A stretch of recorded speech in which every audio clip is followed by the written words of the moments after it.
Shalom teman-teman, apa kabar hari ini? Pasti dahsyat dan luar biasa. Puji Tuhan, Haleluya, amin.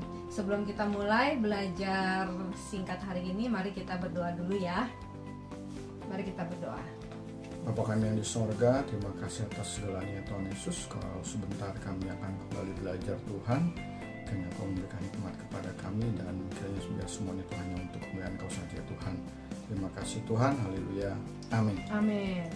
Nah teman-teman, minggu lalu kan kita udah belajar tentang mata adalah pelita tubuh, ya kan? Seperti yang tertulis dalam Matius 6 ayat 22, demikianlah firman Tuhan.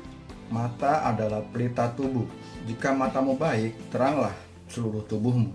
Nah, jadi mata adalah pelita. Fungsinya pelita itu kan untuk menerangi. Jika pelitamu itu gelap, maka itu tidak berfungsi dengan baik, gelap. Iya. Bayangin kalau pelita yang buat menerangi gelap, bagaimana gelapnya gelap itu. Nah, jadi mata kita harus senantiasa kita rawat ya teman-teman. Nah, minggu lalu juga kita sudah belajar bahwa mata kita itu juga bisa mencerminkan emosi atau suara hati kita, ya kan, contohnya melalui pupil yang membesar saat kita marah, pupil yang membesar saat hati kita tertarik akan sesuatu. Nah, kemudian dalam Amsal 21 ayat 4 kita baca sama-sama ya. Mata yang congkak dan hati yang sombong yang menjadi pelita orang fasik adalah dosa. Nah, jadi mata itu rupa-rupanya juga bisa mencerminkan kecongkakan. Nah, tadi kan di sini ya mencerminkan hati kita gitu kan. Jadi mata tuh ternyata bisa congkak gitu, kelihatan gitu kan. Kemudian mata kita juga punya sarana pembersihan yang luar biasa, yaitu kelopak mata yang berkedip 6-10 kali tiap menit. Ini dalam keadaan normal. Kalau dalam keadaan letih dia bisa lebih banyak lagi berkedipnya. Kemudian juga kelenjar air mata yang disebut dengan lacrimalis. Nah, ini juga berfungsi untuk membersihkan mata kita secara alami. Nah, air mata kita ini mengandung lisosim, yaitu adalah suatu zat untuk membunuh kuman yang masuk. Gitu ya teman-teman ya. Jadi luar biasa banget Tuhan menciptakan mata kita ini dengan sarana pembersihan yang luar biasa. Nah, kita sekarang balik ke sini ya teman-teman, mata yang mencerminkan emosi atau suara hati. Ada tuh kita kalau menangis ya, kalau menangis itu berarti kita ada paling sedikitnya ada 4 nih. Ketika kita bahagia, bener gak? Air mata bahagia. Contohnya misalnya ketika seorang ibu melahirkan anak, ya kan, wah semua keluarga tuh menangis terharu, menangis bahagia. Lalu seorang anak lulus sekolah di wisuda, nah dia juga menangis bahagia. Kemudian ada juga air mata duka cita, ya kan. Air mata duka cita itu misalnya ketika kehilangan seseorang yang kita kasihi, gitu ya, kita merasakan duka cita. Kemudian juga air mata harapan. Air mata harapan itu kita berharap kepada Tuhan dalam doa-doa kita berharap kepada Tuhan, kita mengerjakan segala sesuatu dengan air mata yang tercurah gitu, dengan berharap kepada Tuhan, ya, air mata harapan.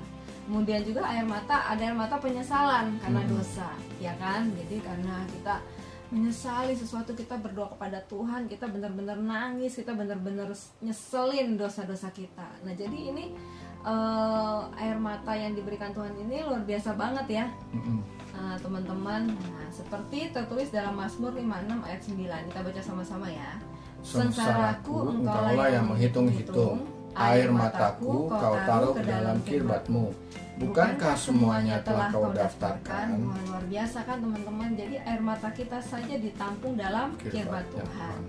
Kemudian dalam Mazmur 126 ayat 5-6. Coba kita baca.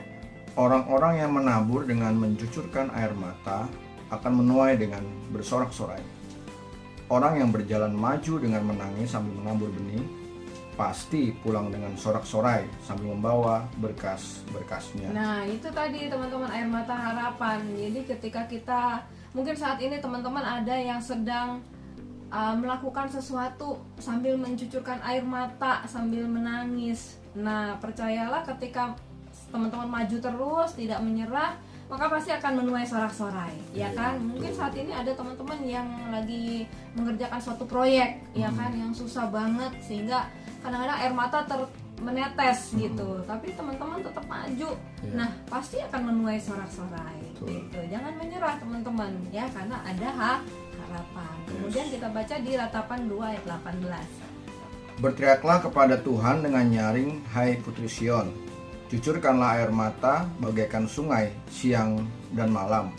Janganlah kau berikan dirimu istirahat, janganlah matamu tenang. Nah, ini Ratapan 2 ayat 18 ini air mata penyesalan karena dosa, ya kan? Kan kalau kita berdosa ada hukuman, ya, akibat dari dosa tersebut. Nah, kita tuh menyesali gitu. Aduh, kenapa sih saya berbuat seperti itu, ya? Banyak kita bisa lihat juga contoh-contohnya di Alkitab, air mata penyesalan dosa. Kita juga sendiri begitu, ketika kita berdosa, kita menangis di hadapan Tuhan. Nah, jadi ini teman-teman ya, luar biasa banget. Kemudian kita juga hari ini mau diingatkan kembali untuk merawat mata kita dari luar dengan cara istirahat. Jangan diforsir mata kita, ya. Ketika kita baca, udah letih, udah capek, langsung mata kita harus memandang yang jarak jauh, pemandangan yang hijau-hijau, ya. Jadi mata kita jangan terus melihat komputer, yang suka main game sih terus lihatin handphonenya. Nah, itu tidak baik buat mata kita. Yang kedua, jangan kucek-kucek mata. Jadi kalau kemasukan debu, kalau gatal segala macam, sebetulnya jangan kucek-kucek mata, karena di mata kita itu banyak sensitif gitu ya, sel-selnya. Nanti tergores, luka, dan malah jadi nggak bagus. Yang ketiga, pakai kacamata gelap saat di bawah terik matahari. Jadi bukan gaya tuh sebetulnya kacamata sunglasses ya, itu bukan untuk cuma gaya. Cengdem. Hah? Cengdem kalau apa tuh cengdem? Ceng adem.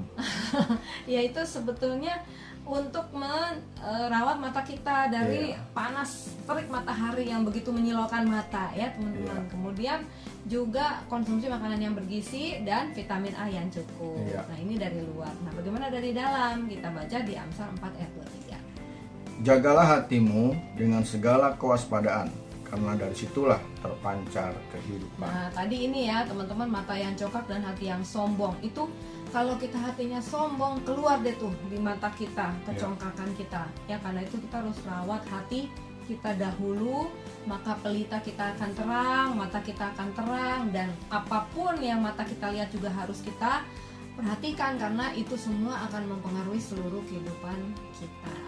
Oke teman-teman, semoga ini semua menjadi berkat buat kita ya. Dan sebelum kita berpisah, yuk kita berdoa. Sebentar, sebelumnya apabila teman-teman merasa terberkati, nggak salahnya kalau boleh subscribe, like dan share, dan juga komen. Ya, biar banyak menjadi berkat buat orang lain juga. Terima kasih ya teman-teman atas hati baiknya. Yuk kita berdoa. Bapak, terima kasih buat hari ini kami sudah belajar tentang bagaimana kami merawat mata kami dari luar maupun dari dalam. Bagaimana kami sangat bersyukur Tuhan memberikan kepada kami mata yang begitu luar biasa. Kami percaya Tuhan, ketika kami belajar, ketika kami bersama dengan Roh Kudus yang akan memimpin kami, sehingga kami tahu bagaimana cara merawat mata kami, cara kami bersyukur, cara kami menggunakan mata kami, semuanya untuk kemuliaan nama Tuhan, dan hidup kami menjadi garam dan terang dimanapun kami berada. Terima kasih Tuhan Yesus. Haleluya. Amin. Sampai jumpa teman-teman. Tuhan Yesus memberkati.